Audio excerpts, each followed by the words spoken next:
Well, I fixed my audio.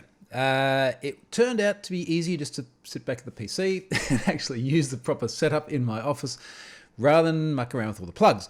Now, having said that, when I was in London last week with Scott, we were using the, what was it? The Rode H6. It's sitting down there somewhere. Rode H6. I had the wrong plugs originally. I borrowed some plugs from Stephen Horns. It worked okay for Scott and I. Great mobile setup, but obviously if I'm at home and I have access to all the good sort of big microphone, not to mention the lighting and everything, so for the first time in a while this video actually looks pretty clear, I'm going to use that. Now, having said that, I did get a bunch of advice from people about bits and pieces I needed to make the H6 work, so thank you very much for that. I've ordered a couple of VLXR Plus adapters from Rode, which effectively have the great big 3-pin VLX plug on one side and the 3.5mm jack on the other side.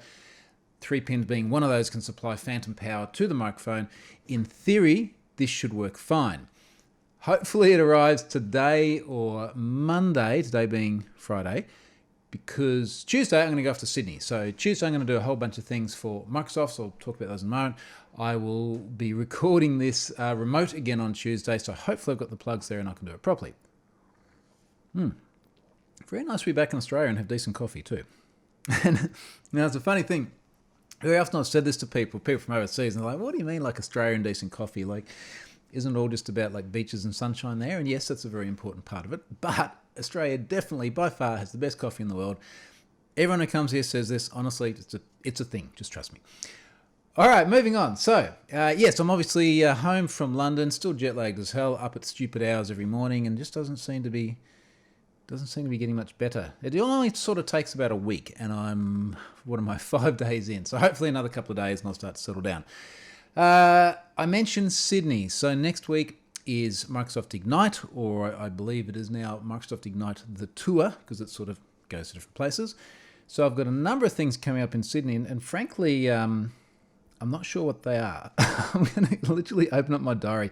I basically just say yes to stuff if I'm going to be in that location, and then let other people put things in my calendar. So, and some of these are public as well. What have I got?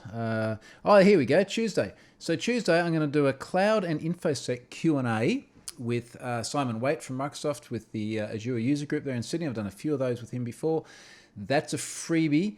Last time I checked, there were only like a very, very small number of seats left as well. So apologies if they've sold out. They're free.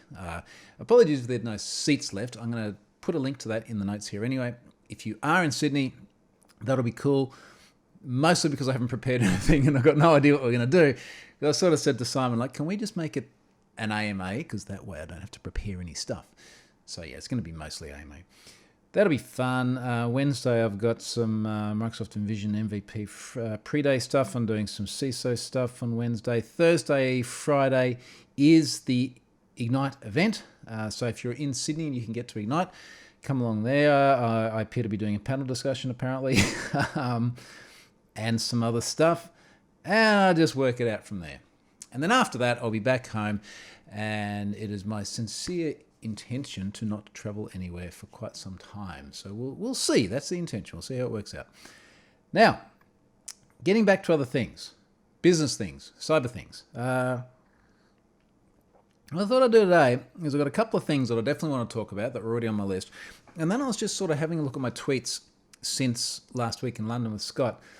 And I realized there's a bunch of stuff that at least I thought was really interesting and probably warranted some further discussion. So the cyber things first, Chrome 80 has just hit. Now I've got the little icon sitting up there nagging me to press update. The significance of Chrome 80 is that Chrome 80 does bring the changes to same-site cookies with it. So I will link to the blog post that I wrote about this. But in a nutshell, if your cookie was not already flagged as same site, so if it didn't have a same site of either none, lax, or strict, so no same site policy at all, the cookie will be treated as lax. Now this is really important because that cookie will no longer get sent on a cross-origin post request. There are a couple of other scenarios that will no longer get sent cross-origin. For example, if you put one site in an iframe of another site, then the cookie won't go to the site that's been framed, and it will also not go if it's a request for an image. So this is all important stuff because if you've got no policy whatsoever, it's going to become lax, and there are situations where it won't be sent. Also, Chrome 80 expects that any same-site cookie that is lax has a secure attribute on it, which means that it can only be set and sent over HTTPS, which is good because you should have all your things HTTPS anyway. So that's good. And incidentally, if you do go and set a same-site policy of none, which effectively tries to revert you back to the old behavior pre-Chrome 80, that breaks in Safari and iOS 12 and on other mobile devices as well. So it's all a bit of a kind of a mess. And I sort of found a tweet here which I thought was just a really good summary of the sorts of issues people are having. This guy here, Melodious Code, I'll link to it, says, after a bit of anger, followed by tears, followed by sudden realization, I have managed to get past weird behavior in a web application we're deploying. My thanks go to Troy Hunt for writing about same-site cookies recently. And this is the problem, right? Because these changes to same-site cookies, and in fact, it's not even changes to same-site cookies, it's changes to cookies, full stop, and it relates to the way same-site policies are set. These changes are very likely to be the kind of thing that's just an absolute pain in the ass to debug and find the root cause of. Because it'll be, look, I mean, you know what a sort of patchwork quilt websites are these days. All the different things they embed from different locations. Many of them are cross-origin. Some of them have dependencies on each other. One of the things doesn't load because the cookie wasn't sent and the response was different, and you've got to try and figure out what that actual little behavior is. It's going to be a real pain. Now, a little clarification point, and there has been some really interesting discussion on Twitter about this, is that Chrome 80 on launch day, which was yesterday, doesn't introduce the change. The change appears to be coming in a couple of weeks' time, the change to same-site cookies, or a week and a half's time, about 10 days' time from now. And then that will come. So it's not actually on Chrome 80 launch day, it's a little bit later. And I noticed some discussion online between some, let's say, enthusiastic people on Twitter and some folks on the Google Chrome team about the fact that the communication could have been better and it wasn't quite clear, and some of the changes to dates were made in a way that wasn't completely transparent to people. So there is a little bit of confusion at the moment. Keep in mind also the changes happening here to Chrome in 80 are also coming to Firefox, and they're also coming to Edge. So get used to it. Like, this is the new normal. And don't forget all the user agent sniffing you got to do to try and make the really old stuff work as well. That'll be fun. So that's that. Fun times. I'm so glad I don't have to look after enterprise software anymore, because that's what worries me. You know, like if you've worked in the enterprise and you've seen some of the crap that gets cobbled together there, that like, let's not even go down that rabbit hole. But that's the sort of stuff that I really see breaking. All right, so that was Chrome 80. Now, a data breach to talk about before I then go through and look at some of the tweets. It's not a subtle way to put this. A little ears in the car, might want to turn off the podcast for a moment. The world's largest sex and swinger site, Adult Friend Finder, they had a data breach. They had two data breaches. They had that they know of.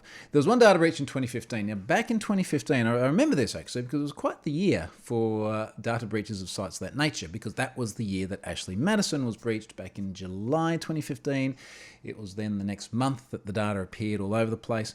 But going back before that, it was about April from memory in 2015, Adult Friend Finder had a breach that exposed 4 million records of a very, very similar nature to Ashley Madison. And I think the benefit of hindsight, what might have really, really made Ashley Madison hit the headlines in the way it did was this sort of taboo bit about, we have created a site specifically for you to go out and have affairs. And that's what got so much press. And Noel Bitterman, the CEO, was sort of a very public identity and almost sort of legitimizing the whole industry.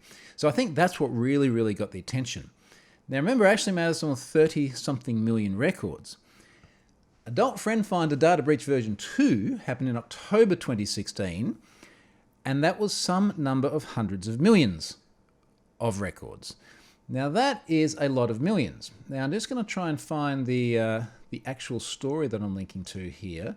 Actually, at the time of recording, I haven't made this live. It's just sitting there waiting for me to push the button. So by the time this podcast goes out, it will be very live. Where was it?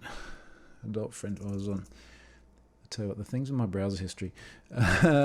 ZDNet, AFF breach. Now the reason I'm looking this up is that when this breach happened, the headline here, and I've got to explain because these numbers aren't all going to be consistent. The headline here was Adult Friend Finder Network hack exposes 412 million accounts. Now, that's the big number. And then we distill it down to the point where we'll eventually get down to 170 million records that I've just loaded. So what actually happened here is that there were multiple different websites as part of this data breach. Now, this shot to the headlines in 2016 after the now defunct Leaked Source website. So this is the website where they would sell everybody else's data. The whole thing got taken offline a few years ago. And then, of course, We Leak Info, very, very similar sort of service. That got taken offline only a few weeks ago. So not so good when you sell everyone else's personal information for gain, apparently. So in this particular case, there are multiple websites involved. So it says here the hack includes 339 million accounts on adultfriendfinder.com, which the company describes as the world's largest sex and swinger community. That also included over 15 million quoted deleted accounts that wasn't purged from the databases. We'll come back to that because that's a fascinating thing. On top of that, 62 million accounts from cams.com, 7 million from penthouse.com were stolen, as well as a few million from other smaller properties owned by the company. So the headline comprises of multiple different data breaches, of which the Adult Friend Finder website was the largest. Now, the thing is that this obviously happened some time ago. So this is now 3.5 years ago the incident happened. And the data has only just popped up in my inbox. I mean, that's just the way it happens. Often there can be really, really major incidents and the data's out there and it's in closed circles and eventually it distributes far enough that someone says it to me. Sometimes it works the other way around. Someone sends me the data and it doesn't appear anywhere else. That's just the nature of the way information flows. When it was sent to me, and I started doing some research, in fact, I'm going to bring the other laptop over here because it's got my work in progress because I started processing all of this while I was away. And in fact, it has been an absolute pain in the ass to get the right data out as best I can. And you'll see why in a moment. That's why it's on the mobile laptop, because I've been doing this since I was in London. Now, there are a few interesting things here. One of the interesting things was that I was trying to figure out why the data I got sent had a headline in the email of the person who sent it to me of 240 million records. And it turns out that the 240 million records is information that, or is a number that the website I just mentioned, the now defunct We Leak Info, had. And if I go through and I have a look at, all this is in Web Archive. I've got Leaked Source here, opened up on Web Archive or web.archive.org because, of course, the site is dead. Looking at what they originally wrote about it. And then, of course, because We Leak Info is also dead, I've got that one up in the archive.org website as well. Now, what these guys have said, and we know it was guys, it was a guy in the Netherlands and a guy in Ireland, both somewhat arrested and very quiet now. Other story, I've already discussed that in a previous update. In this particular case, they talk about 240 million records. Now, what they're saying here is supposedly the version we were given is the final parsed version that was imported into Leaked Source back in 2016. The final record count for our version is 240,230. The missing 99 million records are believed to be bot accounts that were taken out by Leaked Source when they parsed the database back in 2016.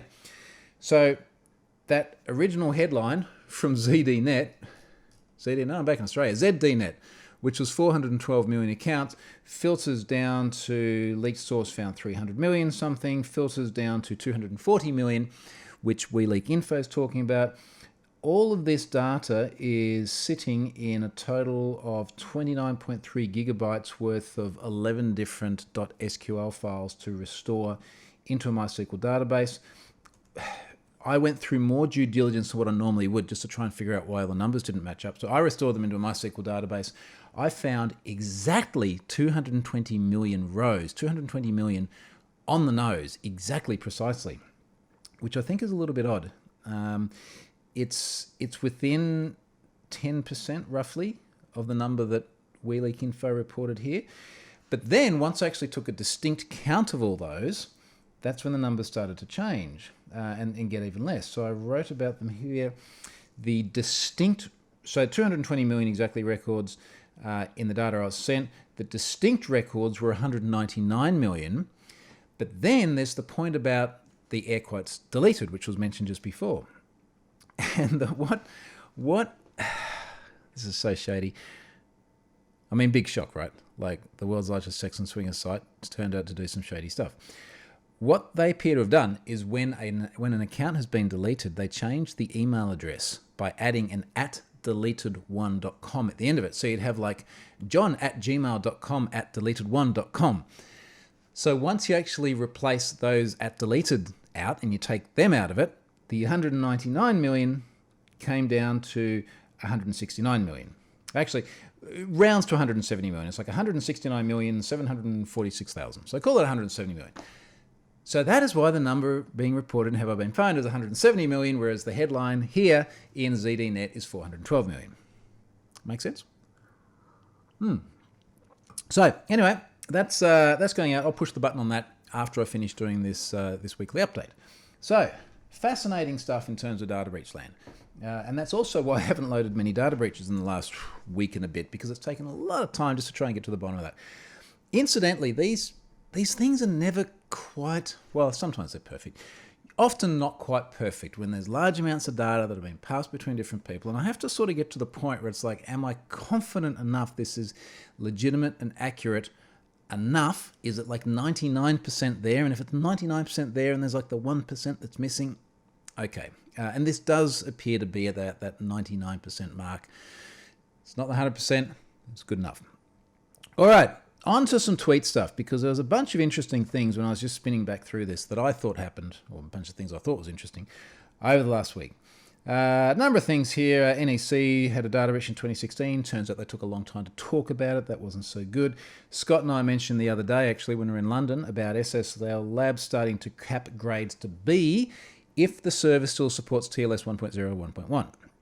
And of course, remember also the browsers are going to start, what does Scott say? I think Chrome at some near point in the future, if the TLS version is not 1.2 or higher, or if the site doesn't support 1.2 or higher, we're going to start getting big warnings.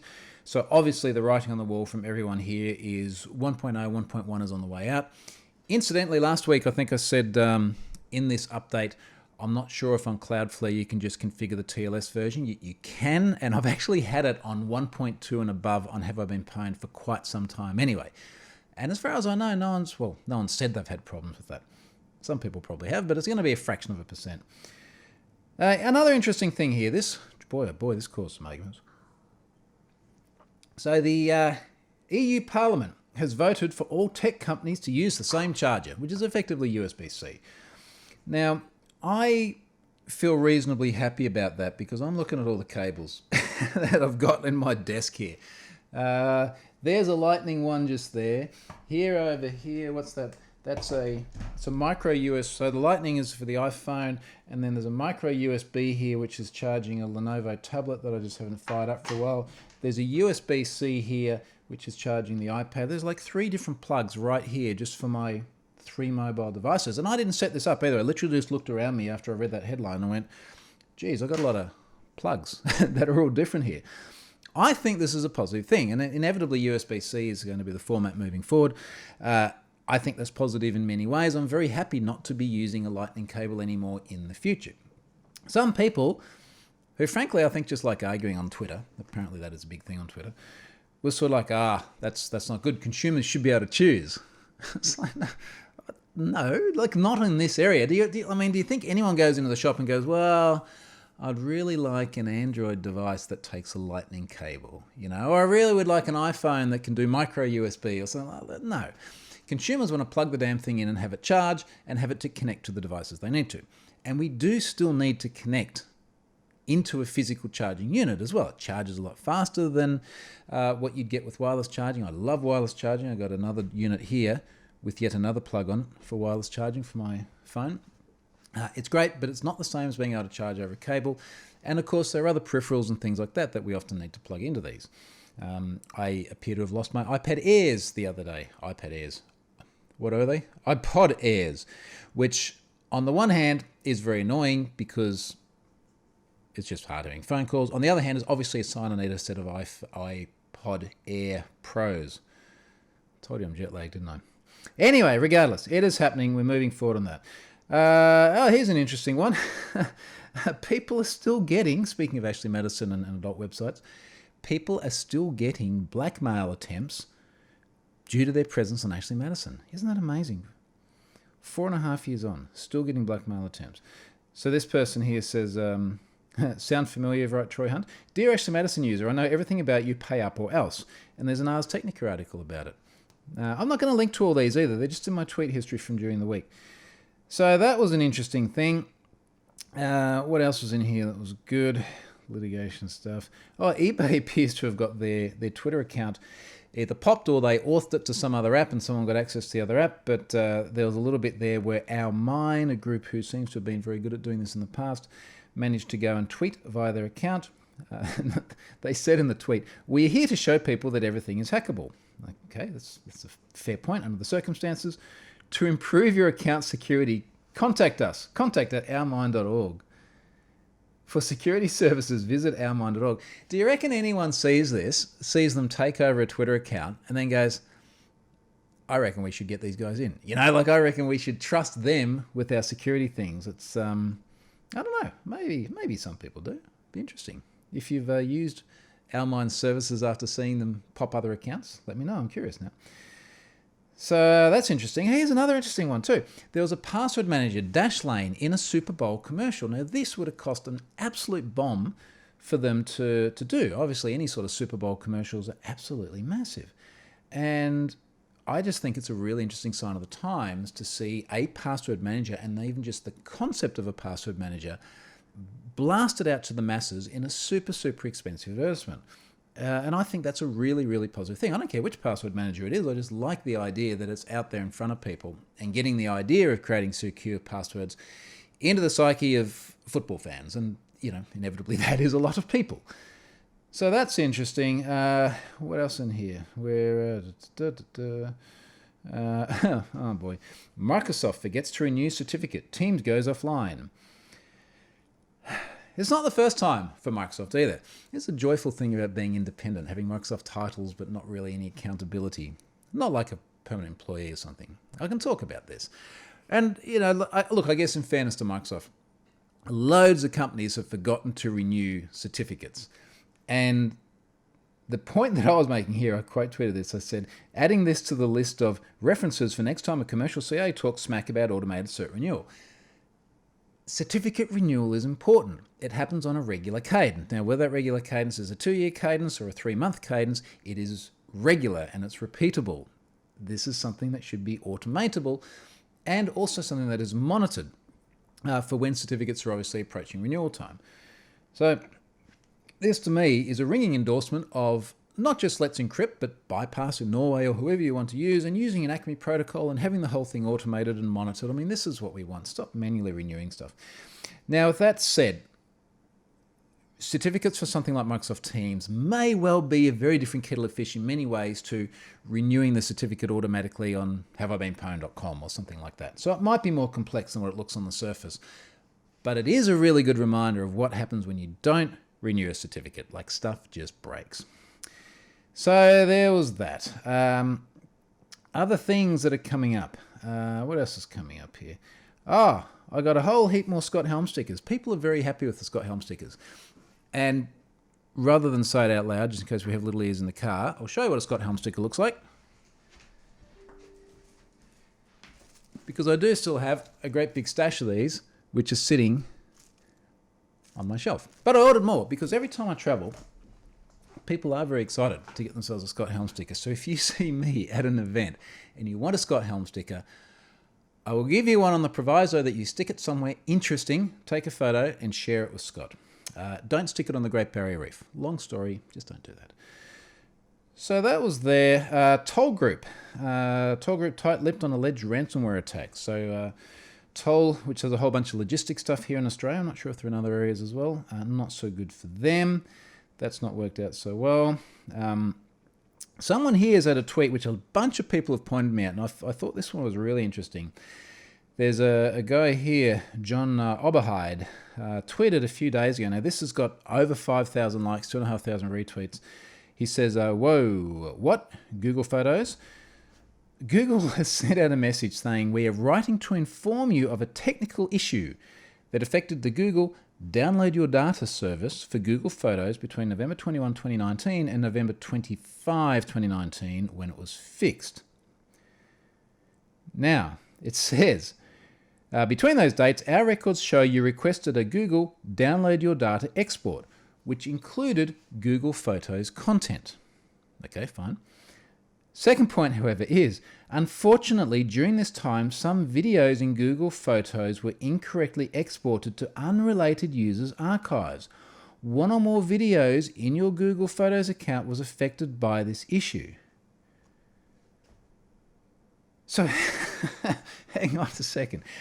If you had photos or videos in your Google Photos archive, someone else may have seen it. That is really worrying. The message is just not good as well, because it goes on and says, if you downloaded your data, it may be incomplete and it may contain videos that are not yours. The underlying issue has been identified and resolved. We recommend you perform another export of your content and delete your prior export at this time. And then it's like, we apologize for any inconvenience this may have caused. I think, Google, you're kind of missing the point of what people are upset about. You know, people are not upset about, oh, when I did the export, I actually didn't have one of my videos in there. They're upset about the fact that one of their videos, and people do take videos of a lot of personal things, may have ended up in someone else's export. And what's really worrying about this is that there's no indication on here of which of your videos might have ended up in someone else's export, nor who got to see it. So imagine people with really personal things, and I don't just mean like dick videos or something like that. What if it was a really personal video of your kids, or a nice message you sent your partner or something like that? And then you go, and I wonder if someone else has seen this.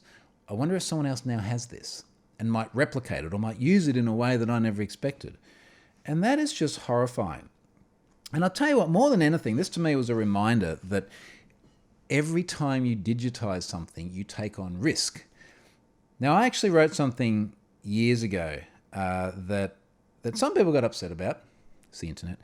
And it was in response to, there was a story here about someone picked up, I think they picked up a teacher's phone. The kid picked up the teacher's phone. The teacher's phone had some intimate pictures or videos on it that the teacher then got fired as a result of that, which of course is just an absolutely ridiculous thing to happen. But I was sort of making the point that there's always a risk when you digitize something of unintended exposure. Now, people got upset because they said, oh, you're victim blaming. You should be able to take photos and videos of whatever you want. And they're right, you should. When you do that, you take on a risk that you would not have if you didn't do that. And you've got to decide whether you want to take that risk. So for me, when I sort of see stuff like this, it's a reminder that I enjoy taking photos of the kids and them doing stuff that's fun. I would be really conscious that any photo or video I took might be something that might one day be public for many, many different reasons. One of them being because you might have put it in your Google Photos. So I think that is just a personal sort of risk assessment that you need to do and consider how much stuff you actually want to digitize. So, sign of the times. Now, what else was in here? There was something else. No, there was something else in here. I got an email from someone. I get the weirdest emails. It feels like, yeah, I reckon I could say pretty much every day. I get up and I get an email from someone, which is just bizarre. So here's this one. I just found an internet article saying you are a internet security expert. Can you tell me how I can remove myself from the internet at no charge? No, I can't. And for everyone that then chimed in on this and said, oh, GDPR, just make a subject access request and then a right to erasure and everything, that doesn't work with data breaches. And as we just saw, even with the whole adopt friend finder thing, deletion isn't necessarily deletion either. So no, there is no way to remove yourself from the internet. And every company charging money to do it is going to take some stuff out, but not everything out. There's just no way it works. And regulations and legislation and even promises that it's been done just don't work. So remember, the whole Ashley Madison data breach happened in the first place. One of the reasons it happened is because someone was very upset when they discovered that their Ashley Madison's, I'm air quoting here for people listening, full delete service would zero out the personally identifiable data on the membership record, but then there'd be a payment record because you had to pay to have your data deleted, which would then reference back to the original record and it would have information about the owner. So deleting isn't even deleting. Not all the time. And then even if it is deleted, does it get deleted out of all the backups? And for everyone, again, jumping up and down under whatever regulation you choose, saying, yes, but I have the right to erasure. Yeah, but when you've got incremental backups over many years and there's one row and a backup in a tape in an offsite location in cold storage, that record's still going to sit in there until it gets rotated out. So, yeah, deleting off the internet, not quite so simple. So, so there's that. This is good. The German Federal Information Security Agency is no longer recommending regularly rotating your passwords. That aligns them with the NIST guidance of recent years, and I believe the NCSC has also made similar guidance. Good news, because we know that when people rotate their password, all they do is they increment the number at the end. It really doesn't work. It hasn't worked for a long time. So there's that, and I think that almost brings us up to speed. I remember what the last thing is I wanted to talk about now. So, boy. Philips Hue light bulbs. It's a story here. Flaw in Philips smart light bulbs exposes your Wi-Fi network to hackers. And I have literally just finished doing the NDC talks in NDC Security in Oslo and then NDC London about the Internet of Pwned Things, where I showed smart light bulbs which have had vulnerabilities in the past. So the Lifex light bulbs would actually store the Wi-Fi credentials for the network in plain text. People would chuck them out. You could dumpster dive and then get the password for the network. And as part of that talk, I show my Ubiquiti network at home where I have VLANed off all the IoT stuff. So I shared this yesterday and then I just went through and had a quick look at my network. And there are a couple of critical things here. And in fact, a lot of people want me to write about this, so I think I should try and consolidate this into a post. The first critical thing is that Lifex have patched the flaw. When I went, no, sorry, not Lifex, Philips Hue. When I went through and looked at my Philips Hue app, I noted that automatic updates are enabled. Everything was patched. It is running the patched version. So IoT really needs to be able to auto-update itself, and it really needs to self-repair, and it needs to be enabled if it's not enabled by default. So check, I'm good there. And then the other thing is that my Philips Hue bridge is actually on the IoT network at home. So look, bugger it, I will write this up at some point. I have a dedicated logical network at home just for IoT. I then also have a logical wireless network which uses that network called, I call my networks at home HTTP 403, forbidden because why not? And I have one called HTTP 403 IoT. And everything from the washing machine, yes, that's right, through to things like the, I think the Amazon Echo is on there as well. So all that sort of stuff just sits on that network. That network cannot see into the home network. If someone gets in there, short of being able to break out of the VLAN in Ubiquiti's configuration, all they're going to be able to do is mess with my washing machine or my irrigation system out there. So being able to VLAN stuff's really important. Now the Philips Hue bridge is not Wi-Fi, it is wired. So when I set this all up, I had to make sure that the actual port on the switch was mapped to a separate network. So in fact, I've got the Philips Hue bridge on there. I've also got some Netgear Arlo security cameras outside, and literally the physical port that they plug into maps onto the IoT network, keeps them separate from everything else, which is great. Now it's, as a couple of people said, they're like, how are our mums and dads meant to do this? I was like, well, there's an easy answer. They're not. You know, that is a painful thing for your average user to do. But for your prosumer user, like many people listening to this, super easy to do with Ubiquiti and the Unify system, which I've written about extensively before. One of the things, in fact, I can see the box sitting up there. One of the things I'm going to do shortly is set up a Ubiquiti Unify Dream Machine for a family member in a new house. And that is super epic. Same sort of thing, has all the really good bits of the full-blown Ubiquiti network that I've written about before, except it's packaged into one nice little sexy-looking unit. So, VLAN your IoT things. And that brings us up to speed. So, that is... that's the first one I've done at home for quite some time, and I hope that the audio and the video have been better than what you have seen for a very, very long time. And then the last thing it leads us with is a new sponsor this week. So it's Duo Security. So thank you, Duo Security. You're going to see a bit of them for a while. Modern security is evolving beyond the perimeter. Download 5 steps to perimeterless security and secure your application access. And certainly as a principle, this whole idea of where the perimeter is something that has really changed fundamentally in recent years. And regardless of the Duo sponsorship, I've spoken about this a lot lately. And I sort of say to people, remember what it was like in the enterprise back in the day when it's like, there's a firewall and everyone comes into the firewall and you are behind the perimeter and everything behind the perimeter is good and everything outside the perimeter is considered bad. And then we started bringing these things, the mobile devices, and then we started bringing, well, before that, started bringing USBCs and plugging stuff in. And then everything kind of went to the cloud and we started sending stuff back out. And the whole idea of just having this sort of perimeter, which is a security barrier that the good stuff stays behind and the bad stuff stays out, that whole principle is gone. So go and check out Duo's piece here, and a big thanks to them for sponsoring me, and you're going to see a lot more of them in the future. And incidentally, I have gotten way behind in actually organising sponsors as well. So if you are a sponsor interested in sponsoring TroyHunt.com, there's a sponsor link up on the top of the blog post, or the entire blog. Check that out, and then go to the contact link and send me an email, and we'll try and see what we can sort out. Thank you very much for watching this one. I really hope that this audio and video has been unprecedented for some time. We'll see how it looks next week when I'm mobile again. See you later.